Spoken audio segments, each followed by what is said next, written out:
They never told you the real reason. Tobey Spider-Man is banned from official power scaling. What he did to that train was just the public preview. I uncovered the one hidden feat that proves his strength defies physics. You need to see the shocking symbiote revelation to understand why his true power had to be kept secret. There are stories of men bitten by fate, but few whose bite carved history itself. Before the world spoke his name, Peter Parker was nothing more than a trembling boy caught in the rhythm of ordinary life until the spider chose him. In that instant, time itself seemed to pause. The world slowed to a crawl, every droplet of motion suspended in his sight. Where others saw chaos, Peter saw patterns, the flap of a fly's wing 1,000 times per second, the trembling of danger in the air before it struck. That was the birth of something greater than instinct. It was awareness made divine. From that awakening, the boy became the wall crawler. And when the first test came, a green specter of madness riding the night sky, Peter learned that heroism wasn't about winning, but about enduring. On the bridge that divided life and death, the Green Goblin sent a tram car filled with screaming souls plunging toward the river. Spider-Man caught it with one arm, sinews straining, veins burning,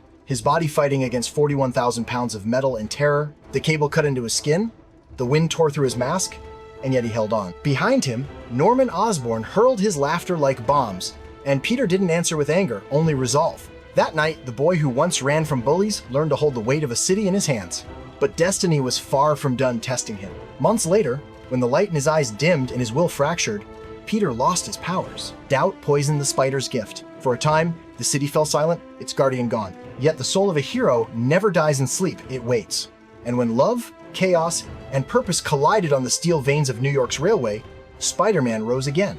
The train screamed through the city at 80 miles an hour, 6 cars long, each one filled with lives that depended on him. Without a thought, he leapt onto the tracks, digging his hands into the steel like claws into flesh. The metal buckled, sparks flew like stars. For 40 unending seconds, Peter fought against a machine that refused to stop. Each tendon tore, each breath became a war cry. When the train finally came to rest, he collapsed into the arms of strangers, unmasked, unconscious, and human. Yet they saw in his broken frame something divine. They carried him gently, whispering that they would keep his secret. Even gods are allowed to rest. But rest would not last. For in the dark heart of science, Otto Octavius had summoned a second sun, a miniature star that promised salvation at the expense of extinction. Its pull reached across the city, dragging glass, stone, and steel toward its blazing core. In the midst of this inferno, Spider-Man returned once more. His body still raw from the battle on the rails, he stood between creation and ruin. Octavius, consumed by his own invention, struck with mechanical fury. Those arms, forged from cold genius, were said to think for themselves, adapting, analyzing, countering every move their opponent made. Yet even they screamed in agony under Spider-Man's strikes. In the novelized whispers of that moment, it was said that Otto felt his strength fading, that each blow from Peter was a message written in pain. You are not the master of power, only its witness. Then came the impossible act. The pseudo-sun dragged entire buildings inward, the gravitational pull shredding the warehouse walls around them. Peter held the structure together, his hands bleeding as he fought not just gravity, but inevitability. The air burned, the metal howled, and the foundations trembled under the energy equivalent of hundreds of millions of joules. Still, he would not yield. He was not holding a wall anymore, he was holding the boundary between life and annihilation. And in that inferno, when he could have saved only himself, he instead reached into the light and pulled Mary Jane Watson free from the maw of creation itself. That was not just strength, that was sacrifice crystallized into motion, but every gift carries a curse. The people he saved never saw what it took from him, the silence, the aching hands, the quiet moments where he questioned if his strength had a limit or if his soul did. For in a world where villains destroy themselves before defeating him, Peter's greatest enemy was never madness or science. It was the burden of being unbreakable. And so, even when pumpkin bombs lit the night sky and bridges burned, the Goblin learned what fear truly was. The same bombs that could turn men to ash did nothing but scorch Spider-Man's mask. Norman Osborn, armored, deranged, unyielding, saw through his shattered visor the truth. Spider-Man was not an opponent. He was judgment itself. That is why the Goblin stopped fighting. That is why, in his final act, he tried to take Peter with him because death was the only victory left. But Peter lived. He always lived, even when the world took everything.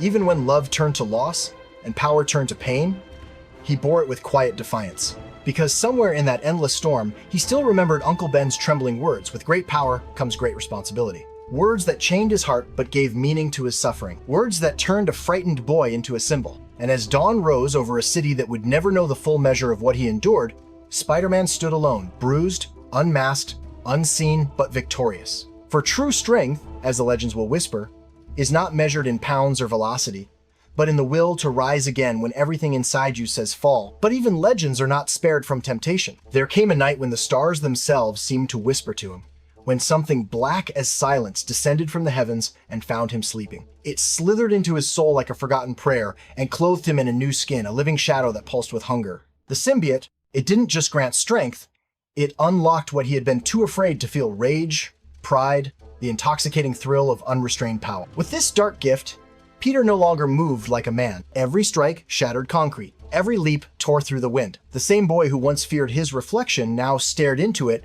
and saw a god looking back. The symbiote magnified every ounce of strength he possessed, not twice, not tenfold, but to a level where the weight of mountains trembled before him. In the novelized echoes of that transformation, it was whispered that Venom, born from that same alien darkness, carried the power to crush mountains, and yet the truth was crueler. The suit had found someone who already could. The black suit didn't change his muscles, it changed his limits. When he swung through the city now, the world blurred beneath him. The sound of air broke like glass as he moved. Cars, walls, enemies, all shattered under his touch. Eddie Brock would later feel that same surge when the symbiote found him, but even with its help, Brock could only imitate the might Peter once held back. Because what the symbiote gave Peter wasn't new power, it was permission. Permission to stop pretending he was human, but power without restraint is corrosion. The same hands that saved trains and held cities together began to strike harder, linger longer, enjoying the sound of bones giving way.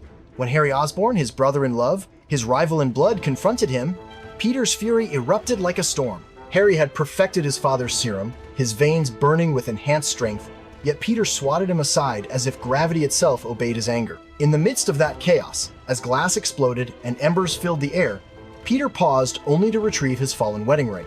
That pause, that tiny act of remembrance, was the last whisper of the man he used to be. Then came the reckoning. A bell tower, ancient and cold, became the stage for his salvation. The church bells rang, their sound cutting through the black web that clung to his soul. Each toll was agony, a scream from within. The symbiote fought to remain, wrapping him, begging him, promising eternity. But Peter tore it off piece by piece, his body bleeding, his heart breaking. When it finally fell away, writhing and rejected, it found another vessel in Eddie Brock. What Peter discarded, another man welcomed. What Peter feared, another man worshipped. And thus was born Venom, the mirror that hated its reflection. When they met again, it wasn't hero versus villain. It was man versus the part of himself that refused to die. The blackened creature hissed with Peter's own memories, mocking him with the strength he had given it. The fight that followed wasn't for the city. It was for the soul of Spider-Man. Even as Eddie's body pulsed with alien power, Peter remembered what he had forgotten: mercy. But when the final blast of sound tore through the night, both the symbiote and Eddie were consumed by their own hunger for destruction. The bell fell silent. Only Peter remained broken, but free. And though years would pass, and the multiverse would tremble with the meeting of three Spider-Men, the boy from Queens, the genius from another Earth, the dreamer from another timeline, none could deny the aura of the one who started it all. When Tom Holland's Spider-Man fought the Goblin, his fist echoed frustration, not fury. When Andrew Garfield's Spider-Man moved through lightning, his speed spoke of redemption. But when Tobey Maguire's Spider-Man appeared, time itself seemed to bow. His presence carried history. His silence carried pain. His mercy stopped another man's vengeance mid-blow. He was older, slower perhaps, but unbroken, a man whose body had endured everything power could demand, and yet whose heart still chose restraint. The Goblin's blade pierced his back, and still he did not fall, because falling had never been his story. Across universes, the others looked to him not as a warrior,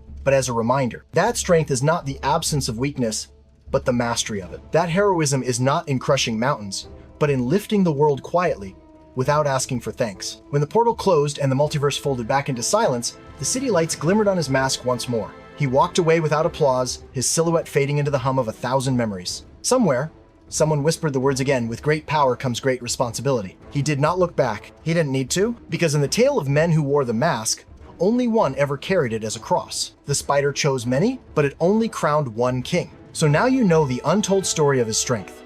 Tell me which feat truly redefined what you thought was possible for a hero. Let me know which moment made you realize he was in a league of his own. Share your thoughts in the comments below. Follow for more power breakdowns that expose the hidden truths behind your favorite characters.